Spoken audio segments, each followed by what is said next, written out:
Shalom saudara, apa kabar? Siap diberkati, amin. Dimanapun saudara berada, saya percaya Tuhan senantiasa melindungi, menjagai anak-anaknya. Sebelum kita menikmati firman Tuhan, tundukkan kepala kita berdoa.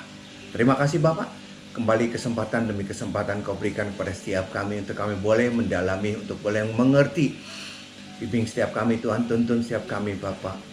Kami butuh firman-Mu yang akan menuntun setiap langkah kami. Kami butuh firman-Mu yang buat terobosan yang baru buat setiap kami. Berbicara kepada setiap kami Bapak. Dalam nama Yesus kami siapkan hati kami. Semua yang siap diberkati sama-sama katakan amin. Saudara, buka bersama dengan saya firman Tuhan. Buka firman Tuhan dari 2 Petrus 1 ayat 5 sampai dengan 9. 2 Petrus 1 ayat 5 sampai dengan 9. Ya, 2 Petrus 1 ayat 5 sampai dengan 9. Sudah sampai di sana semuanya, amin. 2 Petrus 1 ayat 5 sampai dengan 9. Demikian firman Tuhan. Justru karena itu kamu harus dengan sungguh-sungguh berusaha untuk menambahkan kepada imanmu kebajikan, dan kepada kebajikan pengetahuan, dan kepada pengetahuan penguasaan diri, kepada penguasaan diri ketekunan, dan kepada ketekunan kesalehan, dan kepada kesalehan kasih akan saudara-saudara, dan kepada kasih akan saudara-saudara kasih akan semua orang. Sebab apabila semua itu ada padamu dan berlimpah-limpah, kamu akan dibuatnya menjadi giat dan berhasil dalam pengenalanmu akan Yesus Kristus Tuhan kita. 9. Tetapi barang siapa tidak memiliki semuanya itu, ia menjadi buta dan picik, karena ia lupa bahwa dosa-dosanya yang dahulu telah dihapuskan. Oh haleluya. Saudara, firman Tuhan dengan indah pada setiap kita belajar pada saat pakai kesempatan ini saudara. Seringkali kita berkata begini, kamu tidak disembuhkan, kamu gak punya iman sih gitu. Kamu tidak punya iman, imanmu kecil. Atau ada orang berkata gini, untuk bisa sembuh, mujizat terjadi, imani dong, imani. Saudara, seringkali kita mendengar seperti itu, seringkali kita berkata, oh pentingnya iman. Kalau kita punya iman, mujizat terjadi. Kalau kita punya iman yang besar, mujizat terjadi, kesembuhan terjadi. Itu seringkali ada dalam pikiran setiap kita. Tapi hari ini saudara, hari ini firman Tuhan berkata, iman saja tidak cukup. Kenapa mujizat tidak terjadi, kuasa Tuhan tidak dinyatakan?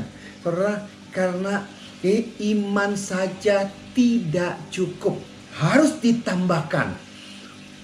Hari ini kita sama-sama belajar apa sih yang dimaksudnya, apa sih yang dimaksud dengan imannya harus ditambahkan. Saya berdoa supaya hambatan-hambatan dapat kita selesaikan. Semua tembok-tembok yang menghambat, halangan-halangan kita hancurkan, karena kita percaya Tuhan siap memberkati kita. Amin. Saudara, yang pertama coba kita lihat, apa sih iman? Saudara punya iman? Apakah saudara punya iman? Itu dulu yang pertama, saudara punya iman tidak? Kita lihat. Kalau saudara masih ragu-ragu soal iman, kita lihat di dalam Roma 10 ayat 17. Jadi iman timbul dari pendengaran, dan pendengaran oleh firman Kristus. Iman timbul dari pendengaran oleh firman Kristus. Firman timbul. Saudara punya iman? Punya. Iman itu akan timbul kalau kita dengar firman Tuhan. Sekarang masalahnya, apakah saudara baca firman Tuhan? Kalau saudara tidak baca firman Tuhan, iman yang saudara punya, iman tuh diberikan oleh Tuhan. Iman tuh pemberian daripada Allah.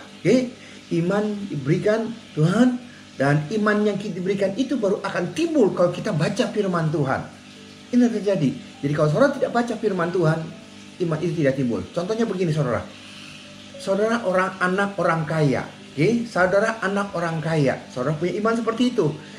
Dan iman kita akan timbul kalau saudara mendengar papa kita WhatsApp dan berkata, aku transfer uang kepada kamu. Nah, kita begitu dengar papa mentransfer uang kepada kita, iman kita timbul. Kita punya iman, bapak kita orang kaya, tapi kita begitu kita dengar papa transfer uang kepada rekening kita, iman kita timbul. Iman yang udah ada itu timbul, bener-bener kita jadi orang kaya. Itu yang terjadi. Jadi saudara, kalau saudara punya iman, supaya iman saudara timbul, pertama adalah baca firman Tuhan. Tanpa baca firman Tuhan, iman saudara tidak akan timbul. Itu yang pertama. Terus yang kedua, yang kita lihat lagi, Matius 17 ayat 20.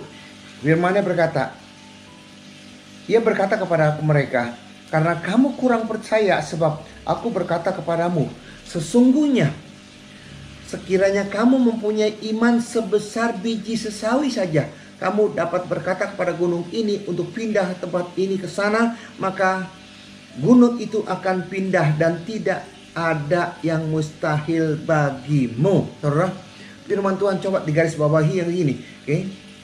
Mempunyai iman, jika sekiranya kamu mempunyai iman sebesar biji sesawi. Itu kuncinya ada sebesar biji sesawi. Kenapa sebesar biji sesawi? Kenapa tidak sebesar biji nangka? Kenapa biji sesawi? Satu, kenapa tidak sebesar batu, sebesar kerikil, sebesar kayu? Kenapa tidak sebesar itu? Kenapa harus sebesar biji sesawi? Jadi kenapa harus seperti itu? Karena itu poinnya, kita punya iman. Kalau kita punya iman sebesar biji sesawi, kuncinya ada sebesar biji sesawi. Bukan sebesar batu, sebesar pasir, sebesar tembok, saudara, tapi sebesar biji sesawi.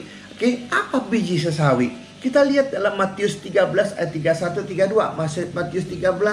Matius 13 ayat 31 32. Firman-Nya berkata, Yesus membentangkan suatu perumpamaan lagi kepada mereka. Katanya, hal kerajaan surga itu seumpama biji sesawi yang diambil dan ditaburkan orang di ladangnya. Biji sesawi taburkan. Memang biji itu yang paling kecil dari segala jenis biji, tetapi apabila sudah tumbuh, sesawi itu lebih besar daripada sayuran yang lain, bahkan menjadi pohon sehingga burung-burung di udara datang bersarang pada cabang-cabangnya. Saudara, biji sesawi itu memang paling kecil, tetapi kalau ditanam itu akan bertumbuh lebih besar daripada yang lainnya. Jadi artinya kalau kamu punya iman sebesar biji sesawi itu berbicara biji sesawi, iman itu daripada Tuhan. Biji sesawi itu ada prosesnya. Ditanam, diterawat, disiram, dipupuk, bertumbuh. Jadi kita punya iman yang sebesar biji sesawi itu harus ditanam, harus dirawat, disiram, dipupuk, baru akan berbesar. Itu yang terjadi. Jadi dalam hal ini, kalau kita punya iman, iman pemberian daripada Allah, iman sebesar biji sesawi, iman daripada Tuhan. Kita nanam, kita nyiram, perbuatan, nanam, siram, pupuk, rawat, itu perbuatan.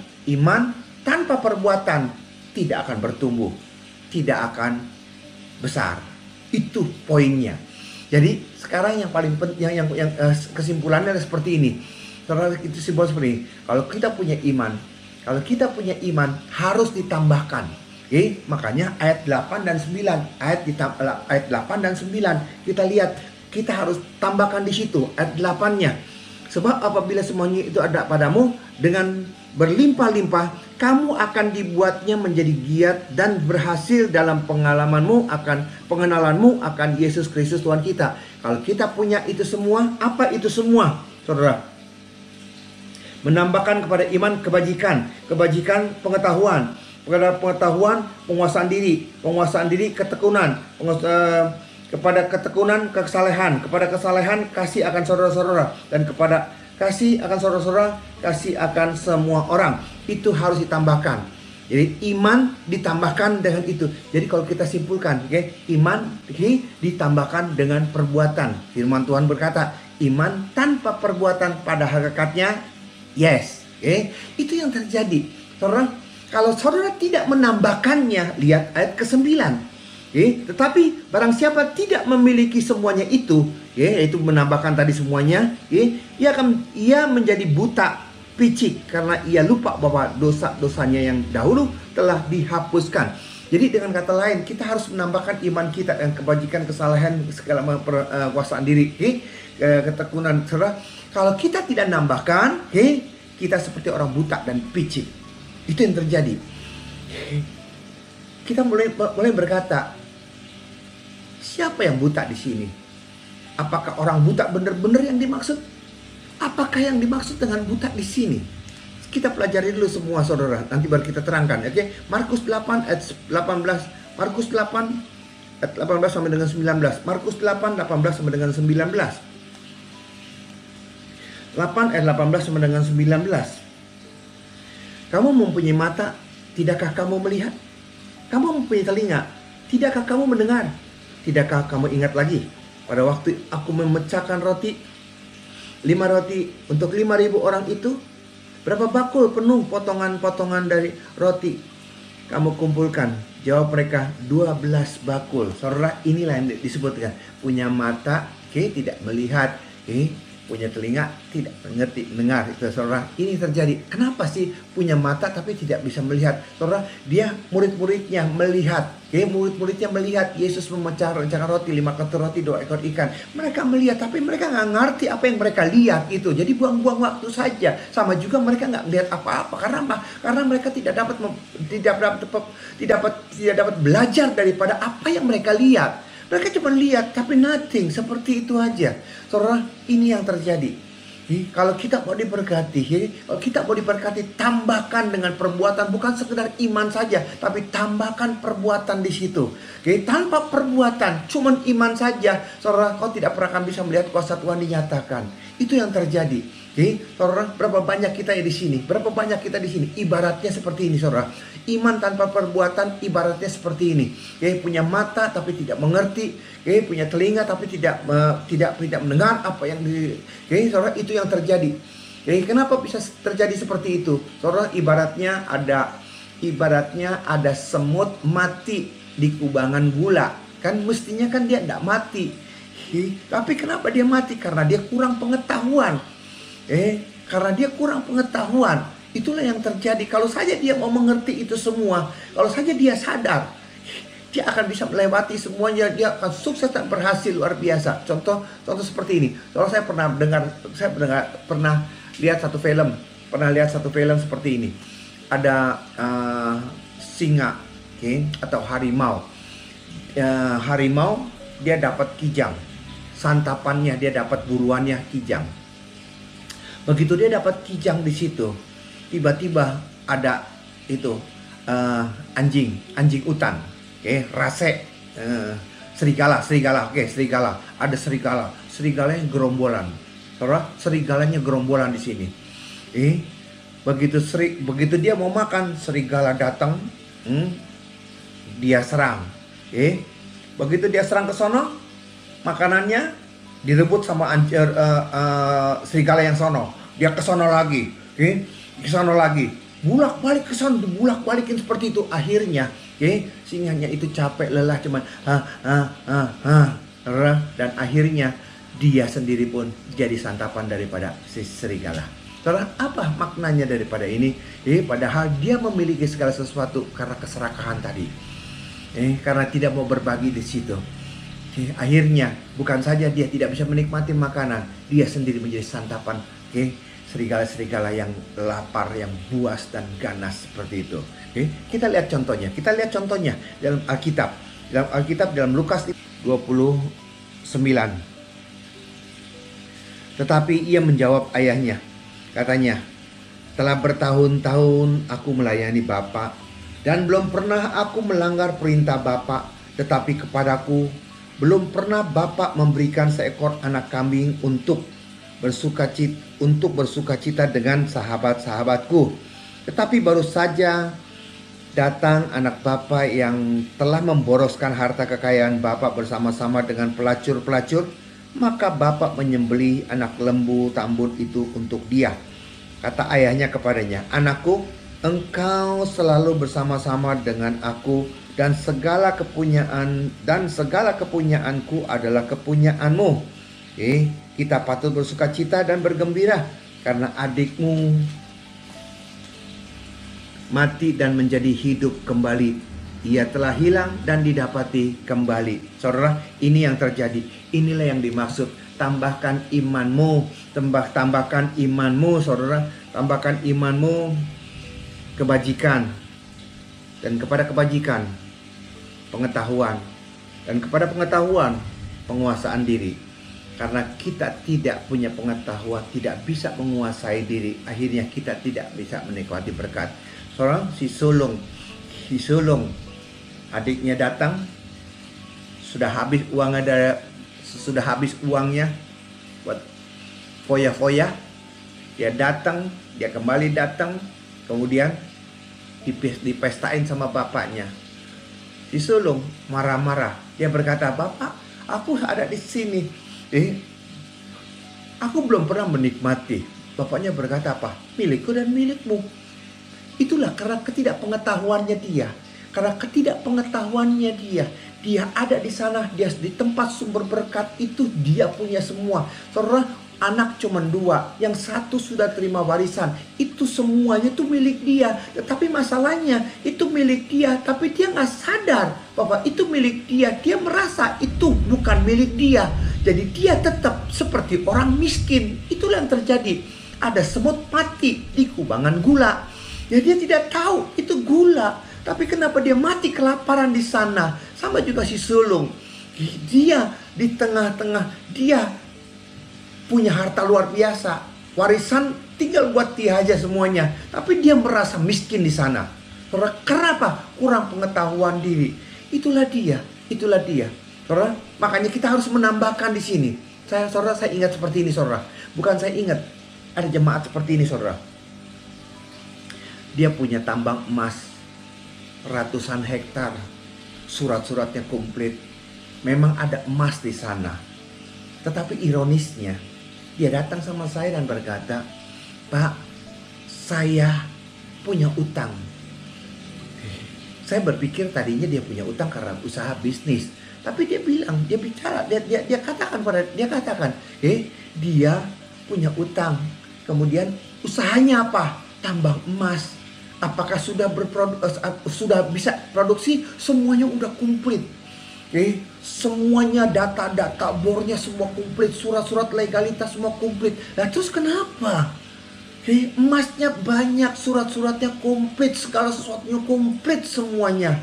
Tapi kenapa? Inilah yang terjadi. Begitu kita konseling, ternyata saudara, inilah apa yang terjadi. Dia terlalu begini, saudara. Dia terlalu begini.